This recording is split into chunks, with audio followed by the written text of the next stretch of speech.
Swatch number 40 is a denim. It has a tiny bit of elastomeric fiber in the cotton. XLA Elastol is a trade name for the elastomeric fiber. This is a spun yarn, and it notes this one is also this one is a warp-faced twill, and this just means that we see more of the warp yarns when we look at it from the front, which is helpful because the warp yarns are the ones that have been dyed with the indigo to be blue. No finish. This heavyweight fabric has excellent absorbency, although that means that it is going to take a while for it to dry out. Used in jeans and in jackets. So you've got a couple of denim swatches, and they both have a little bit. Well, this one has 2% and the other one has more, and so hopefully we'll be able to see the difference. So this is with the 2%. You can see the warp yarns there are the ones that are dyed. The filling yarns on the side, filling yarns going across are the ones that are undyed. When you watch the lectures about dyeing, we'll talk a little bit about why the indigo dye is done on the warp yarns. All right, so you can see here there aren't any real distinctive wales on the back. Oh, actually, you do. Okay.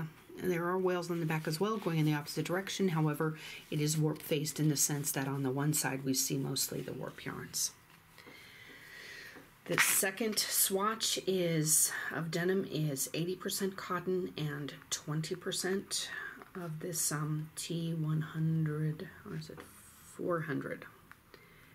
Elastorel P. It has a spun warp and a spun and textured filament filling. So this is the one time where we blended something and we ended up with something that is not a spun yarn, but it's such an exception that we actually really note it for you. Warp-faced twill weave, yarn dyed as denim invariably is, no finish, and then the characteristics and end uses are exactly the same as the other denim. Excellent absorbency, used in jeans and jackets. That's a Canadian tuxedo right there. All right, so you can see this one here, and it's got a lot of stretch to it and a little bit stiffer. And again, the warp yarns have been dyed and the filling yarns are not dyed. And let's see if we can actually pull out one of these famous, fabulous filling yarns that has the, yeah, okay. So I don't know if you can see right there. There are the textured filament yarns, and then there are the, and so that's likely with the reason that it's got 20% of the elastorel.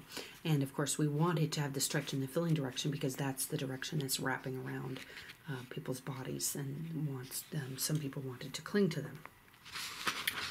We have an example of a hemp fabric in our kit here, this 100% hemp gabardine.